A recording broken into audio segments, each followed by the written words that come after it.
Gopalakrishnan IASന്റെ Mallu Hindu WhatsApp ഗ്രൂപ്പിന് പിന്നിൽ A Jayathilak ആണെന്ന് ആരെങ്കിലും സംശയിച്ചാൽ കുറ്റം പറയാൻ കഴിയില്ലെന്ന് എൻ പ്രശാന്ത് IAS. കേഡറിൽ ഏറ്റവും കൂടുതൽ അടുപ്പമുള്ളത് ഇരുവർക്കുമാണ്. ആരുടെയോ നിർദ്ദേശപ്രകാരമാണ് ഗ്രൂപ്പ് ഉണ്ടാക്കിയതെന്ന് ഗോപാലകൃഷ്ണൻ ഗ്രൂപ്പിൽ തന്നെ വ്യക്തമാക്കിയതാണ്.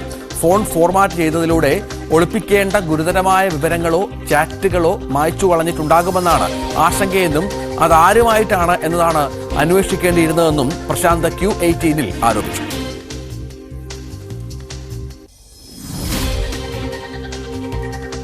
ഗോപാലകൃഷ്ണൻ ഒരു ഗ്രൂപ്പ് ഉണ്ടാക്കിയതിന് ശേഷം അതിനകത്ത് മറ്റൊരു ഉദ്യോഗസ്ഥ ചോദിക്കുന്നുണ്ട് എന്താണ് ഗോപാല ഈ ഗ്രൂപ്പ് എന്ന്. അപ്പോൾ ഗോപാല അതിനകത്ത് പറയുന്നത് എൻ്റെ അടുത്ത് ഉണ്ടാക്കാൻ ആവശ്യപ്പെട്ടുകൊണ്ടുണ്ടാക്കി എന്നും പറയുന്നുണ്ട്.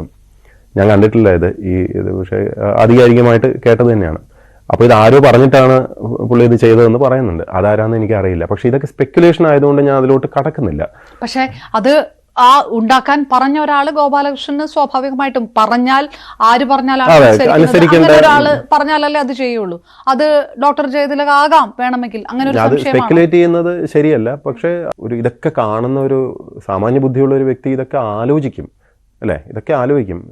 ഇതിലും വലിയ കാര്യങ്ങൾ ഉണ്ടാവും ആലോചിക്കാമല്ലോ. കാരണം അങ്ങനെയാണെങ്കിൽ മല്ലു വാട്സ്ആപ്പ് വിവാദത്തിൽ ഇപ്പോൾ ഒരാൾ മാത്രം സസ്പെൻഷൻ ആയിട്ടുള്ളൂ.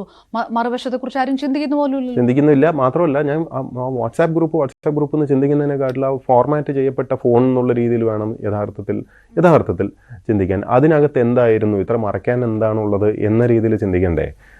ഒരു സാധാരണ ഗ്രൂപ്പ് ഉണ്ടാക്കിയാൽ ഇത്ര പാനിക്കാവേണ്ട കാര്യമുണ്ടോ? ഭരണഘടന നൽകുന്ന അഭിപ്രായ സ്വാതന്ത്ര്യം വിലക്കാൻ സ്റ്റേറ്റിന് കഴിയില്ലെന്നും എൻ പ്രശാന്ത് IAS പറഞ്ഞു. സസ്പെൻഷനിൽ ആയ ശേഷവും ഉന്നത ഉദ്യോഗസ്ഥർക്കെതിരെ മാധ്യമങ്ങളിലൂടെ അഭിമുഖം നൽകിയതിന് ചാർജ് മെമ്മോ കിട്ടിയ ശേഷമായിരുന്നു ന്യൂസ് 18 Q18 പ്രശാന്തിന്റെ പ്രതികരണം.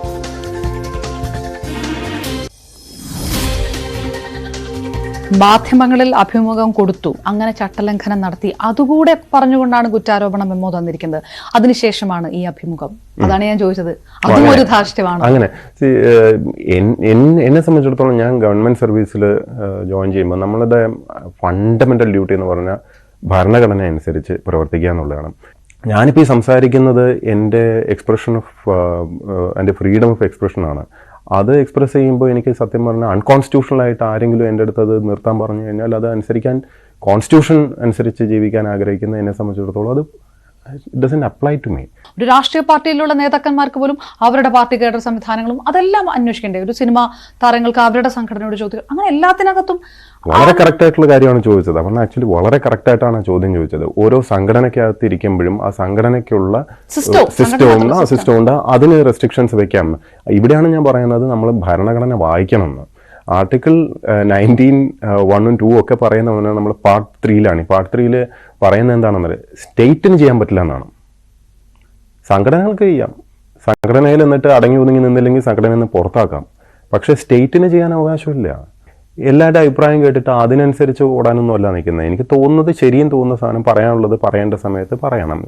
ഇതൊന്നും പറയാൻ പ്രത്യേകിച്ച് ഒരു മുഹൂർത്തവും സാഹചര്യമൊന്നും നോക്കേണ്ട കാര്യമില്ലല്ലോ. നാട്ടുകാർ കൈയടിക്കോ ഇല്ലയോ എന്നുള്ളതൊന്നും അല്ല വിഷയം.